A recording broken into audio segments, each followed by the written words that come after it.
Hey, what's up guys? My name is Saurav and this is my YouTube channel Data Science Novice. So if you are new to this channel, please do like and subscribe. Your efforts are massively appreciated. So today we are starting a new series on Generative Adversarial Networks or GANs. In this first episode, we will explain what are GANs, how they are different from traditional models, and how the training happens. I assume that you have a basic understanding of machine learning and are comfortable with Python. And don't worry, if you are new to Pytorch, I'll explain each and every step in this series. All the codes and resources for this series will be available on my GitHub repository. And if you have any question or need any help, you can always find everything there. And remember to subscribe to my WhatsApp channel for the latest updates. So let's jump into the exciting world of GANs right away. So in order to understand the generative models, we need to understand what is discriminative models.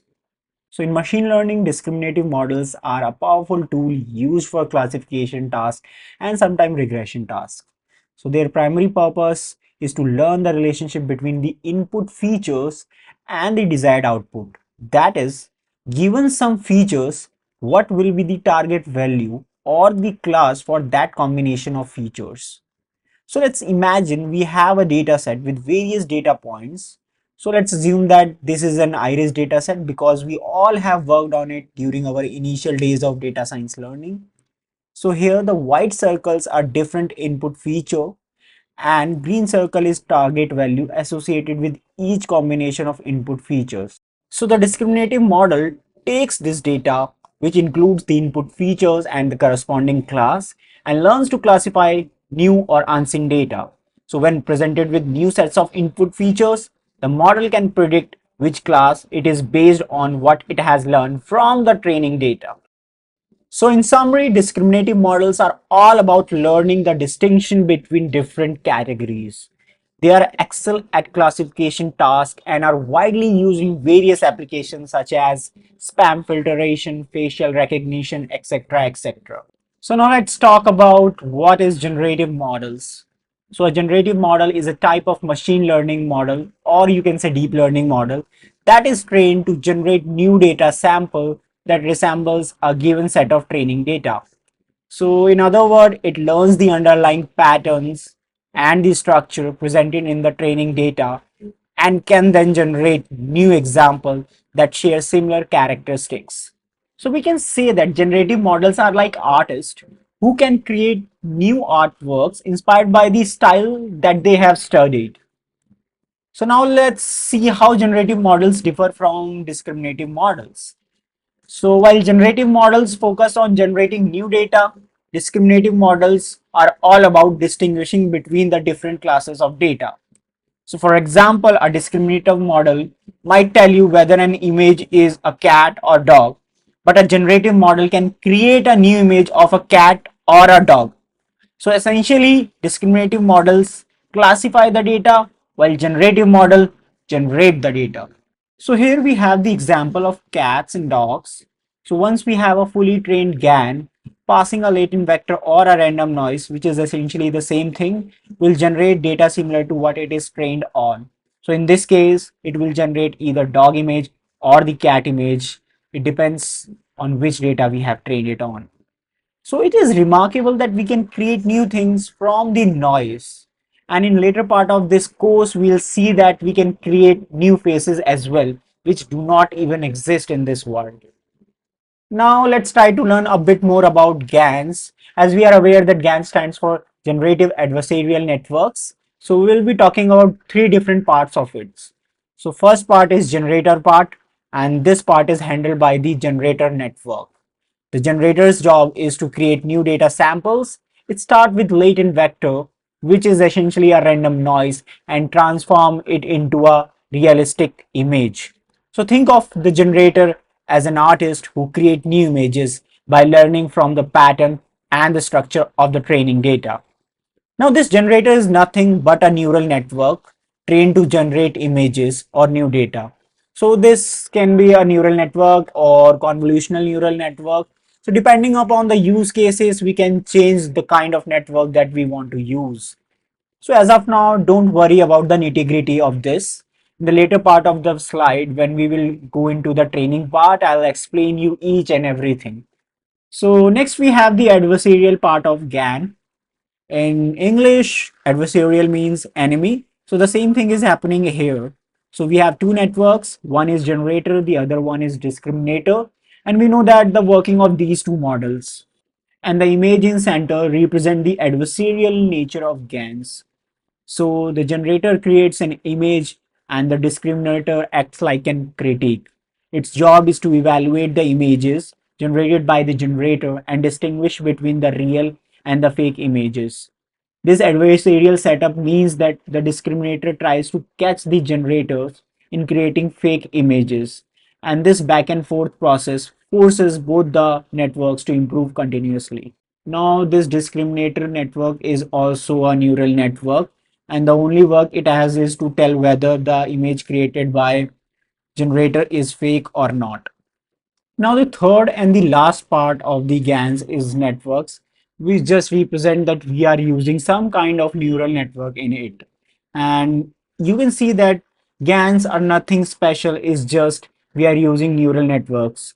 The only thing that makes them special is the way we are doing the training. So now I hope you have the understanding on GANs, what they are. Now it's time for us to move to the formal definition of GANs. So a generative model G is trained on a dataset X drawn from a true distribution D. The model is trained to generate samples from a random standard distribution Z, resulting in a generated distribution D prime. And the objective is to minimize the discrepancy between D and D prime based on some specified closeness metrics. So if you read through the definition, this might confuse you a bit. So let's try to break it down in pieces to make it easy for us to understand. So let's say we have a population name as D, which can be any kind of data. And for the time being, let's imagine this is the population of all the dogs images available on the internet. Then let's say X is the sample data because we can't have all the dog images from the internet. And this is more or less the concept taken from sampling chapter of statistics. Next, we have a generative model that is trained on this sample data dog images. And for the simplicity purpose, we are going to call this generative model as G. So once we have this generative model fully trained on the sample data of dogs, and if we pass a random noise vector, let's say Z, to it, it will create or it will generate the dog data, which we are going to call D prime. So now the purpose of this generative model is to produce images as close as possible or as real as possible so that the error is minimized. So in a way, we are trying to estimate the population distribution using a model that is trained on a sample data. So let's try to read the definition again. And now I hope this time it would make much more sense. So next we are going to talk about the training part of the GAN. And here we have the diagram. And don't worry about it. I'll explain you each and every part of it. So in the training process of GAN, there are two major steps. The first one is training the discriminator. The second one, training the generator. So as you can see that there are two images, one for generator and one for discriminator. So if we talk about discriminator, the only task it has is to determine whether an image is fake or actual. So we start by training the discriminator to become proficient at distinguish between the real images and the fake images. Next, we have training the generator part. The generator role is to create a new image that are so realistic that the discriminator cannot tell if they are fake or not. So after training the discriminator, we train the generator to improve its ability to generate realistic images. So these steps are not done simultaneously. Instead, we alternate between the training, the discriminator and the generator for a specified number of epochs. So next we are dividing the training into two phases. In the first phase, we will learn how to train the discriminator, and in the subsequent slide, we will learn how to train the generator. So let's talk about the discriminator part. So the process begins with random noise. The noise serves as a random input for the generator. Think of it as a raw material from which generator will try to create something meaningful. In this case, an image. Next, we pass this random noise to the generator. At this stage, these images are completely fake, generated solely based on the random noise and the generator's current parameters, as we have not trained the generator to create the real images, and it will not look like something real, it will be just a random noise kind of thing. Now we have both kind of images, that is real images taken from our data set, which serves as the ground truth for our discriminator, and the fake images generated by the untrained generator. Both the real images and fake images are then fed into the discriminator. During this phase, we focus on training only the discriminator. We use the scores output by the discriminator to calculate the error, that is, how far off these scores are from the true labels. We then use backpropagation to adjust the discriminator's weights, minimizing this error. The goal is to make sure the discriminator is better at distinguish real images from the fake ones with each iteration. So it's kind of a training a neural network. So if you are coming from deep learning background, you will see that it's just nothing, just training a deep neural network that can distinguish between the fake images or the real images. So the primary objective in this phase is to enhance the discriminator ability to accurately classify images. By repeatedly exposing it to both the real images and the fake images and adjusting its parameter based on its performance, we make the discriminator increasingly proficient at this task. Training the discriminator effectively sets the stage for the next phase of GAN training. A well-trained discriminator provides a reliable feedback to the generator. When we eventually start training the generator, this feedback will push the generator to create more realistic images in order to fool the discriminator. So now let's talk about the second phase, that is training the generator. So first we feed the random noise vector into the generator. Since the generator is not yet trained, it produces meaningless images, or you can say fake images. Next, we label these images generated by the generator as real images, even though they are fake images. And this is where the magic happens. Our goal is to fool the discriminator into classifying the fake images as real.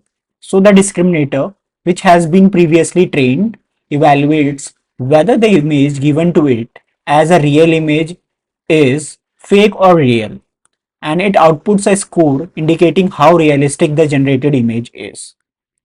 This feedback is crucial, and the discriminator score is sent back to the generator. Using this feedback, the generator adjusts its parameter to create more realistic images. So this process happens in a loop.